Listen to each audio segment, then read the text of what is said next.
John Van, sportbiketractor.com, and today we're going to install a set of Driven TT Rearsets on our 2015 Yamaha YZF-R1 STG project bike.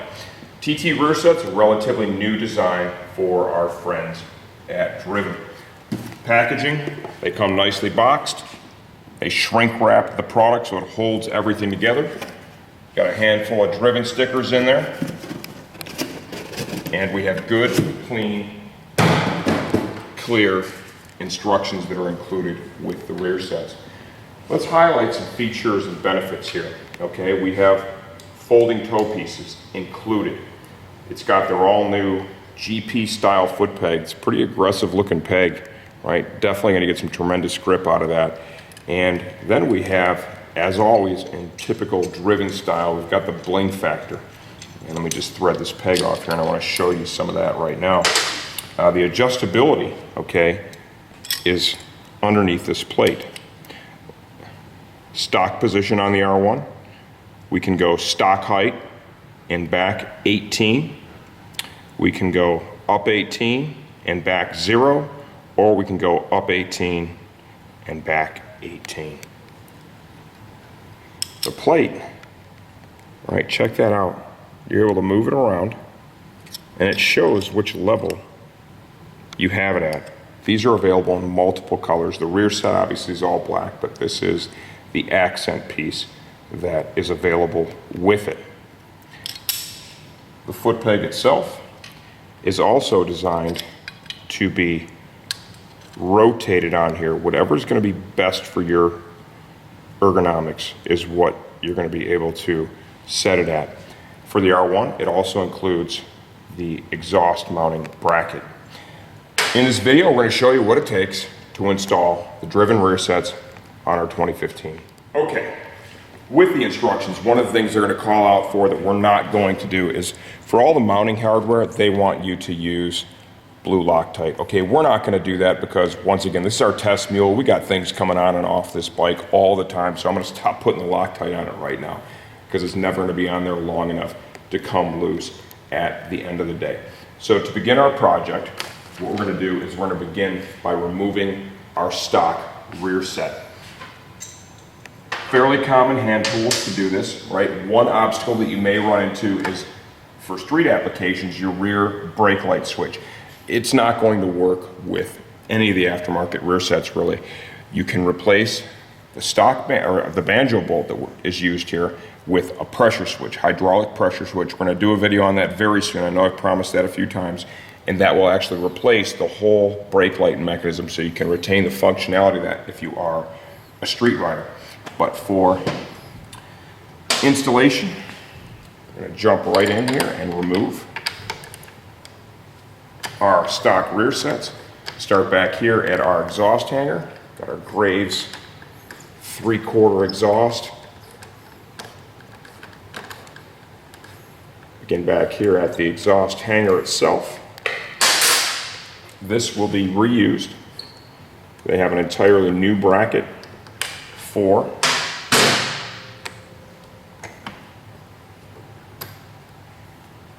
the Driven TT rear set.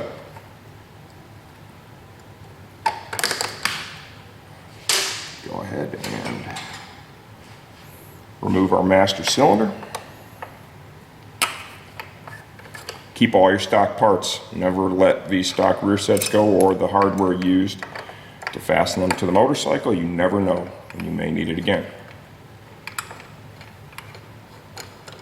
Brake side's usually a little more involved than the shifter side. It's pretty common, dealing with the master cylinder and such. And 6mm fasteners here. Thus far, I've used a 6mm T-handle, 5mm T-handle,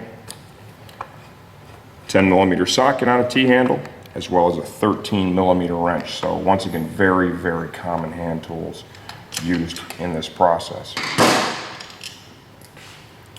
Okay, now rotate this a bit, and we're going to need to remove the cotter pin here for the rear brake pedal.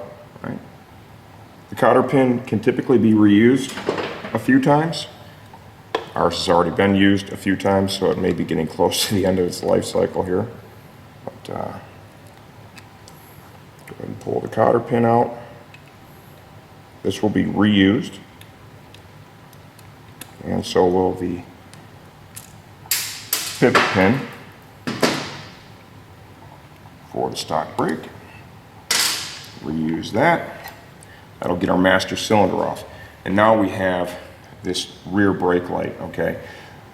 Not going to be using it, so for our purposes right now, we're just going to go ahead and get this bad boy off of here. You can do so a few different ways. We're going to just release all the plastic tangs, right, and pop the switch out of its holder, like so.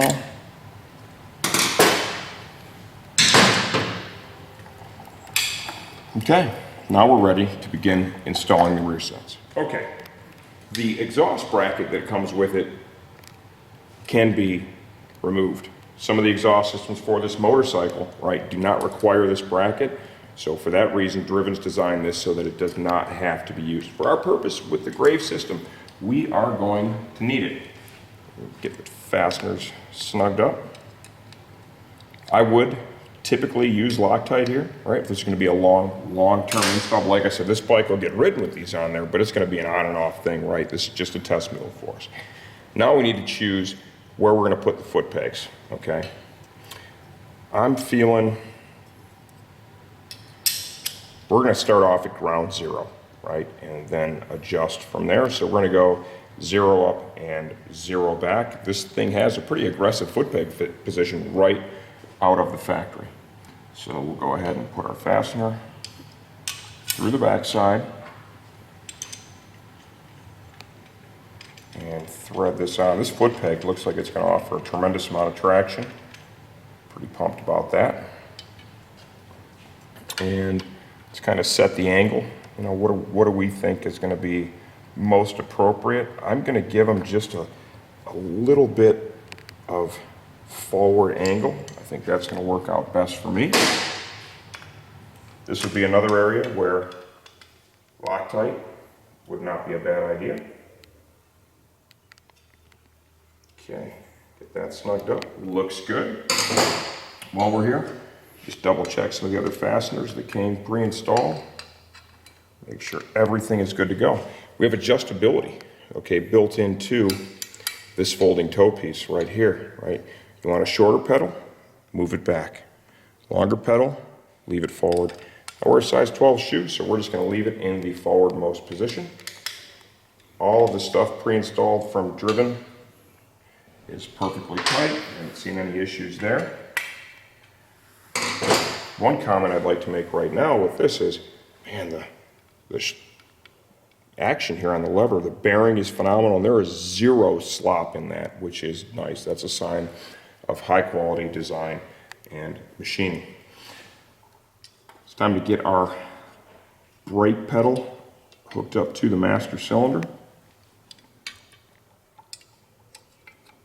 Let the slide through like so, and find our stock pivot pin. You can put a little grease on this if you choose to do so.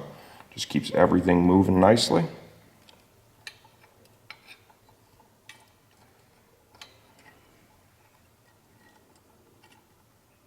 That slid over.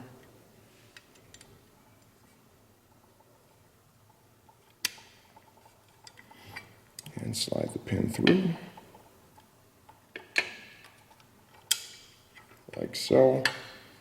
And we've got to put our washer on the inside. You could remove the actual brake pedal from the rear set and install the master pivot pin. That would be a little bit easier than leaving it reassembled, okay? But we're just going to finish the way we started here. But as an option, you could take that apart.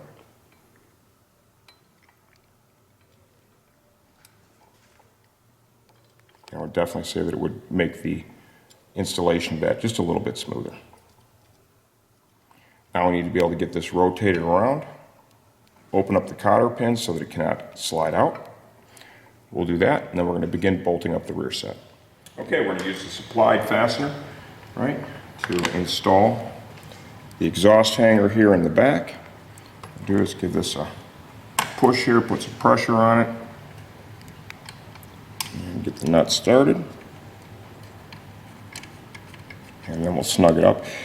We've got a locking and nylock nut here, right, on the back of this. So once we get the bolt threaded in all the way, that's going to hold it and keep it from coming loose. You know, this is an area pretty much with any rear set, you know, race application, street application. Depending on the exhaust you're using, it might change the requirements back here, and this is where spare bolts really come in nicely. You know, if you want to get something that's a little different and safety wire it, you know, if you have a thicker band, a thinner band, you know, you may need to adjust accordingly. So we were able to use what was supplied along with the locking nut that we had. Now taking a look at this, pump up the brakes. Like I said, the action of that pedal, that's really, really impressive. If you need to make any adjustments to the length of the master cylinder rod, you're going to insert the wrenches in through here to do so. It is a little bit tight. Your worst case scenario might be, you know, maybe popping this off real quick to get everything dialed once you've done that. But there is access in through here that is pretty clear, and I think you'd be able to get your wrenches in there and do what you need to do. But I mean, look at this. Very, very beautiful. Nice clean lines. I think these rear sets, it's funny, they look better on the motorcycle than they do in the still pictures they supply for the website. All right, let's work on the shifter side. This is usually a lot easier than the brake side. You're dealing with less stuff over here. And remember, right, if you're a street rider, you're still gonna have to do something with this. Either A, unplug it and get rid of it, okay? Or B, get that hydraulic switch in there. That's really up to you. There's a lot of riders that'll just simply roll with using the brake light off of the master cylinder, okay? That's probably not a DOT legal solution. So if you're gonna be on the street, I would really recommend doing that hydraulic switch. Okay, this side. First thing we're gonna do is let's go ahead and get our foot peg on there, just like we did on our brake side. We're gonna go with the 0-0 position. Like I said, I felt like this bike was pretty aggressive from Jump Street, so I'm gonna start there.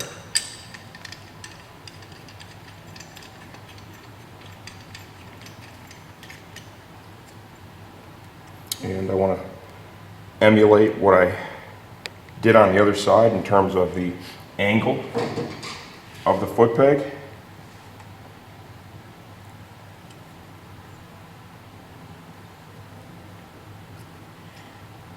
You know, we sell a lot of different brands here at STG, and one of the things I really appreciate the most with all these guys, I know most of the guys behind the brands at this point, is that, you know, they're really keen on having their own part, their own vision, you know, and they're all kind of known for that too. And the guys over at Driven, you know, the guy who owns it, know, very, you know, high build quality and always the colors, you know, a little bling with it. And that's something that I personally dig. It's nice to have a little pop of color.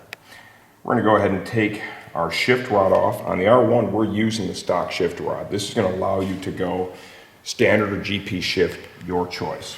I'm gonna go ahead and unbolt that. We're gonna unbolt our shifter here. And that's 6.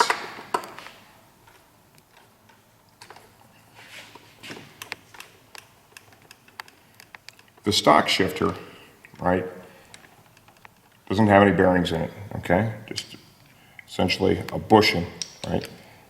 Nice, tight, you know, not bad, good feel. The Driven shifter is using a roller bearing, which is nice, and I'm hoping that I get action that's as tight on this side as it was on that brake side. Stock mounting bolts off here.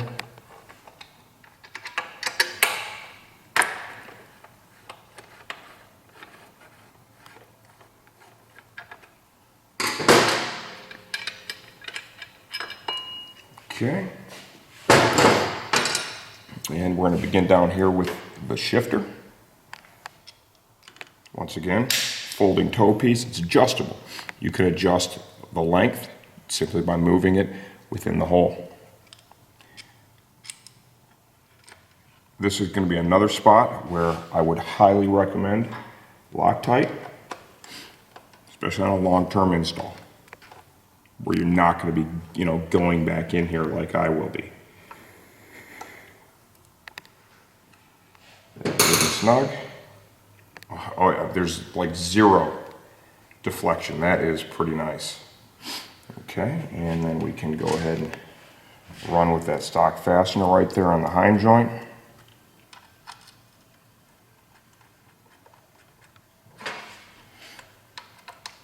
Another fantastic place for Loctite here. GP shift is going to be at the rearward hole that I'm using here. Standard shift is going to be up front, so you're able to choose what you want. I think all of their TT Rearsets actually are able to go in either direction.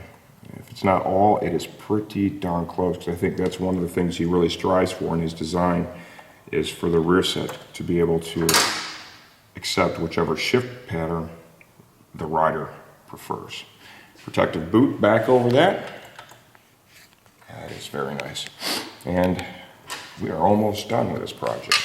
Once you get your rear sets on, grab your riding boots or your riding shoes, whatever you're going to spend the most time in.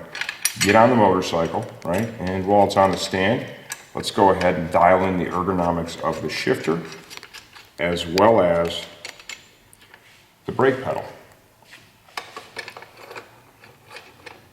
Also be a good time to kind of experiment with foot peg position and get everything dialed in to where you're happy with it, and then take the motorcycle out for a test ride,